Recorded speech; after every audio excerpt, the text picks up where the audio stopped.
Good evening, everybody.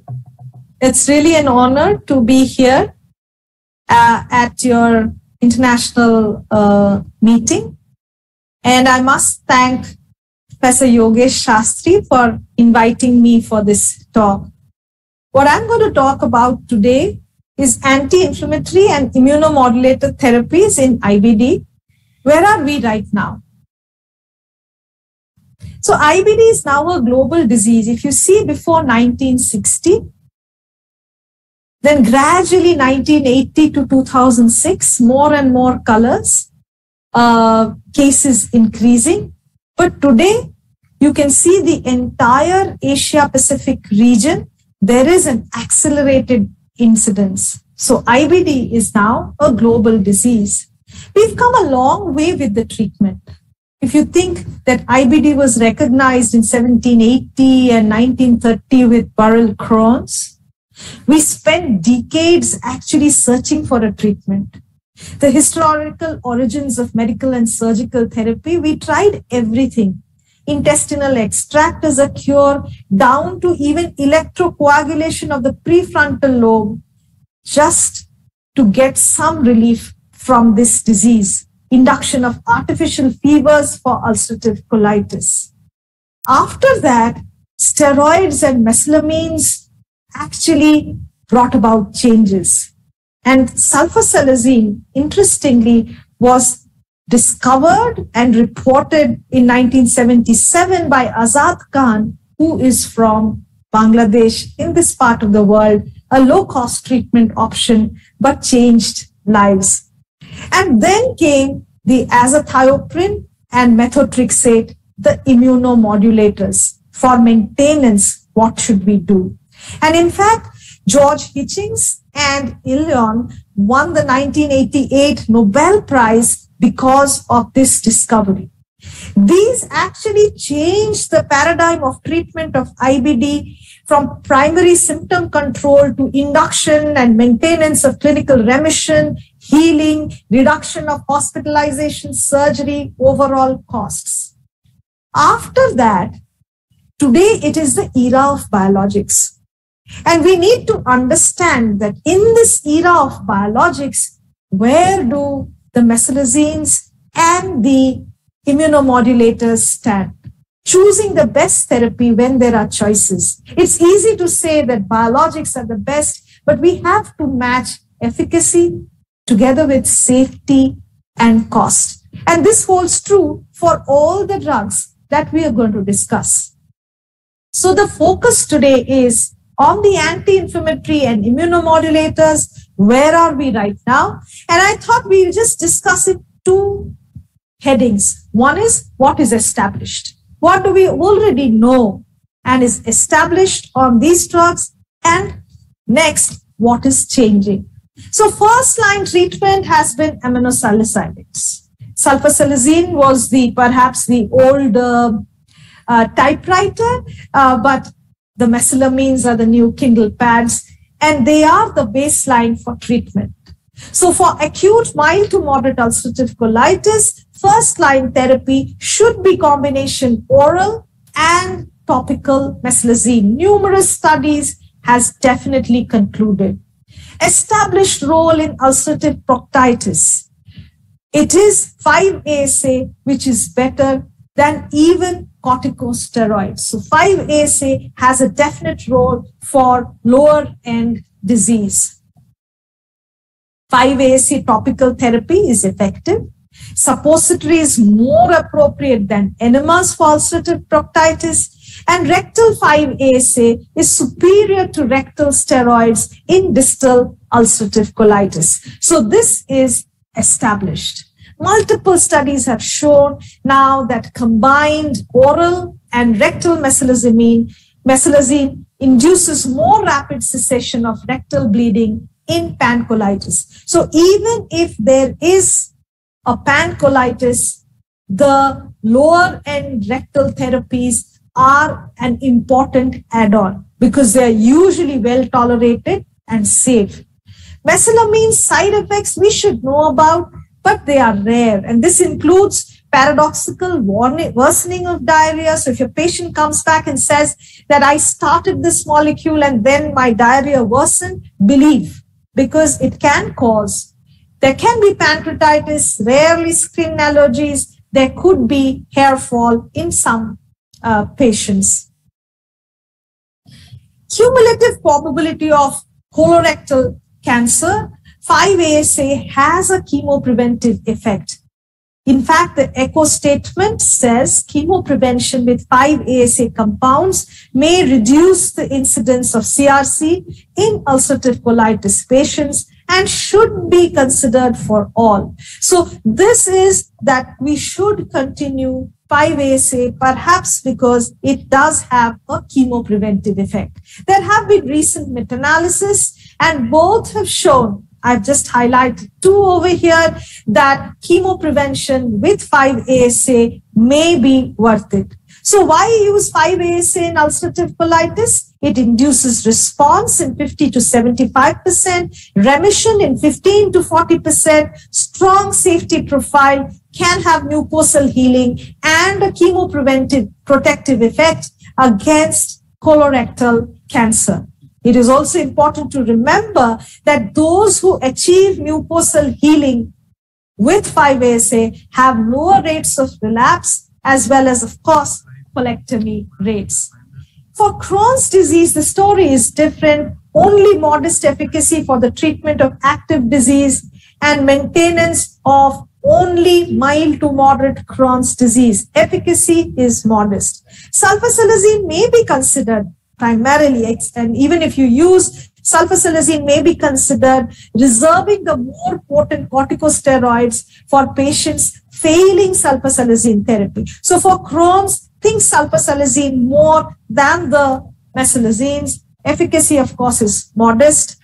We had worked together for the Asia-Pacific consensus statement on Crohn's disease. There's no evidence of efficacy of mesalazine. However, when I say this, if you see this, in 2010, an Asian survey was conducted, and what they found was majority of practitioners still preferred 5-ASA for treatment of mild Crohn's disease and preferred again 5-ASA for maintenance therapy for Crohn's disease. What is it today? We've just submitted this paper. We surveyed about 813 physicians to understand the current scenario of treatment. Again, if you see here, do you use mesalamine to maintain remission in patients with Crohn's disease? Majority said, yes, we do. So there must be some efficacy, but as far as trials are concerned, it just says that maybe not worthwhile to have mesalazines for continuous maintenance therapy. We come now to the immunomodulators, thiopurines and methotrexate. What is their role? They're beyond steroids. When post-steroids, if steroids don't work, or, as an adjunct to steroids, we can use immunomodulators, concomitant with anti-TNF therapy, and post-surgery to reduce recurrence.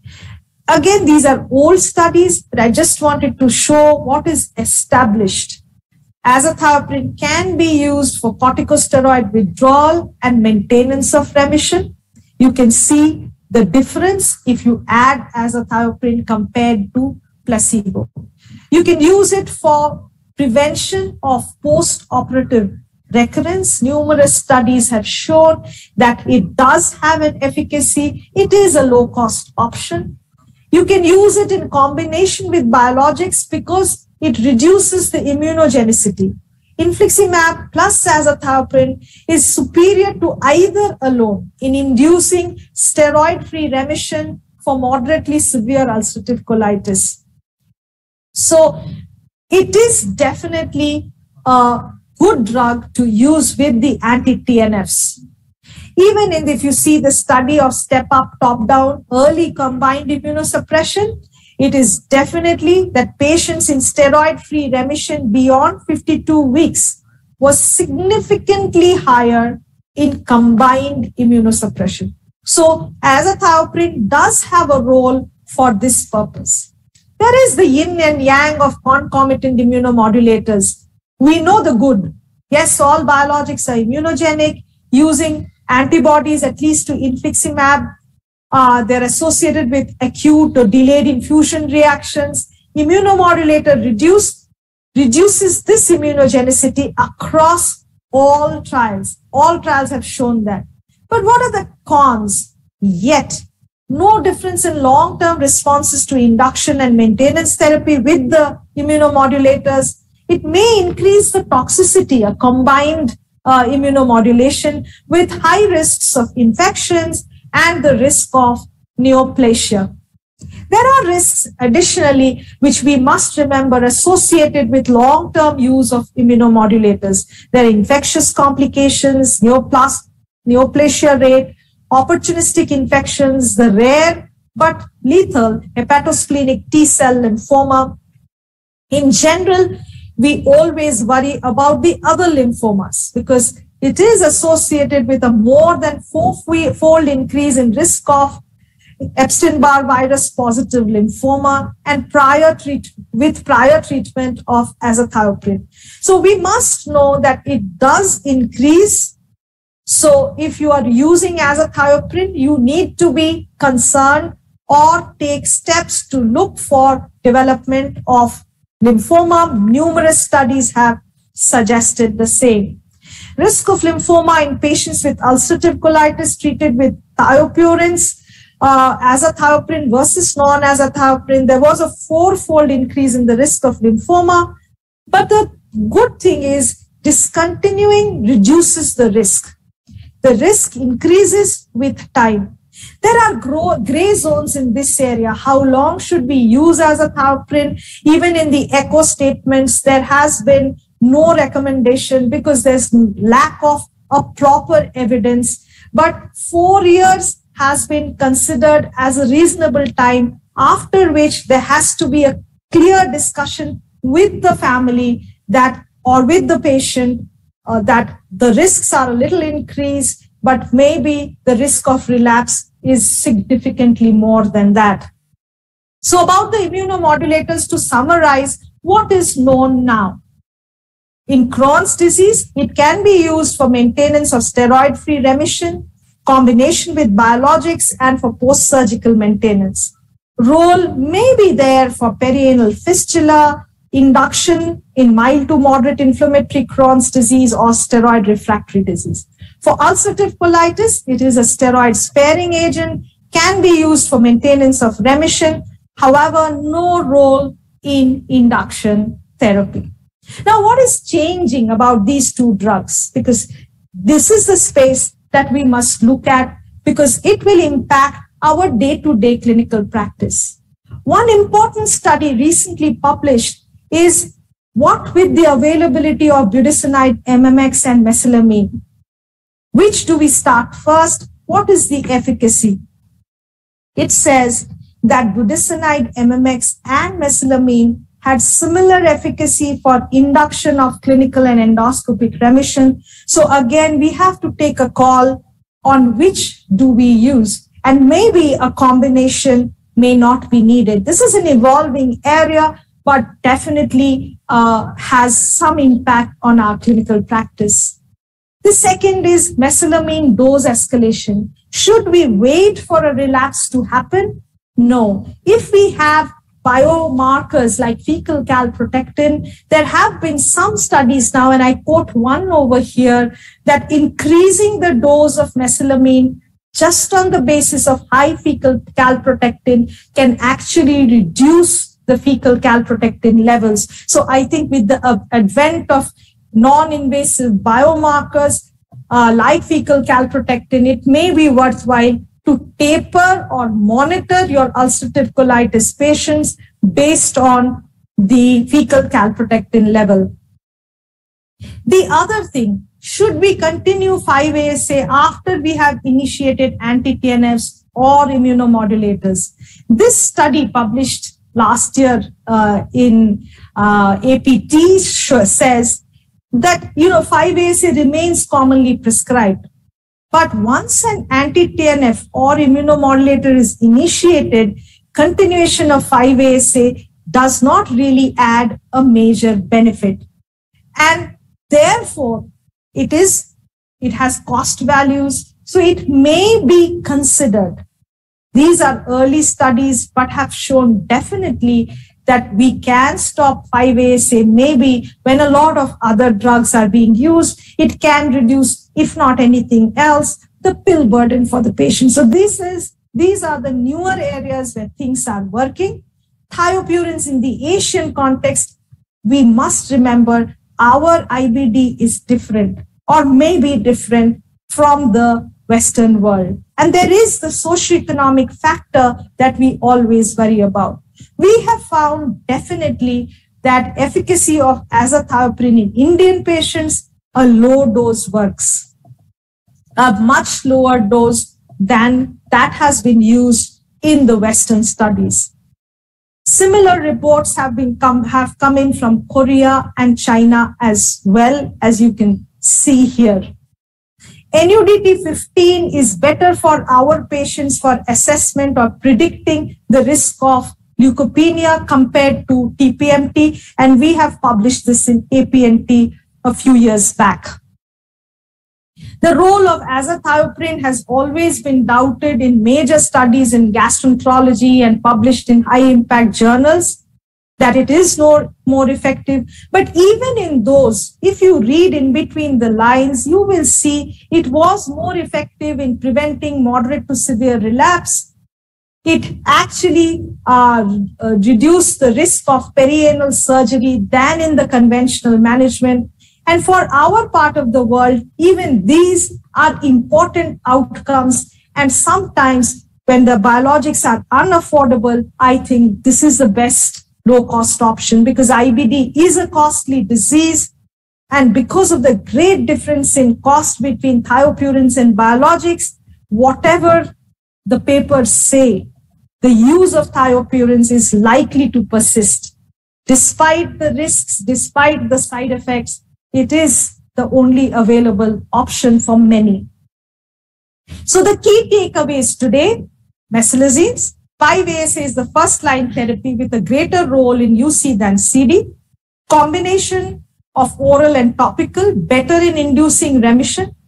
Sulfasalazine, some data suggest efficacy in colonic Crohn's disease. The trends, budesonide MMX and mesalamine, similar efficacy. Mesalamine, better tolerability. Continued 5-ASA use after initiation on anti-TNF may not confer benefit. Immunomodulators continue to be a mainstay for maintenance therapy, including post-op recurrence. Combination therapy better than monotherapy for most patients. However, it will still be a low-cost viable option in the Asian context and definitely will be used. So thank you for your attention. Here is our team, IBD at AIG. Thank you. Thank you once again. Thank you. Thank you very much, Dr. Rupa, for that very informative talk. In the interest of time, I'd like to ask a couple of quick questions before concluding. A couple of quick questions. What is your real-life experience of using 5-ASA in Crohn's? Do you use them at all, or do you use them never? The second question is... I wouldn't normally... So for the first question, I wouldn't normally use 5-ASA for Crohn's disease. But what I have seen is there is a subset of patients who say that, for maintenance, I don't use it at all. But what they say is that, when I stop the drug, I don't feel good. And there are some patients who actually restart the 5-ASA on their own. But in my practice, I would normally not. For mild disease, sometimes, yes, when I'm, mild few terminal ileal erosions, symptomatic cases, I may use it, but not for maintenance at all. But patients and a subset of patients say that they do much better when they are on the Pentasa. Thank you for that. And the second question is, what do you think about the role of diet in early Crohn's? role of diet in early Crohn's? Because there is some evidence of Mediterranean diet in early Crohn's. And this is actually a question very close to my heart, because this is the area where we are conducting an extensive research. Yes, what we find is there are certain dietary elements which can alter the gut microbiome. In fact, between isolated terminal ileitis, early Crohn's disease, there is a difference in the gut microbiome. So we are doing a study on the same, a Mediterraneanized Indian diet, and using olive oil and certain things, and we feel that it does change the gut microbiome. But I still feel it's too early for us to comment more than that. Diet can influence the microbiome, and if we get a healthy microbiome, maybe that will be the first line for early Crohn's disease. Thank you very much. We would await the results of your studies very keenly. Thank you. Thank you. Thank you. Yeah.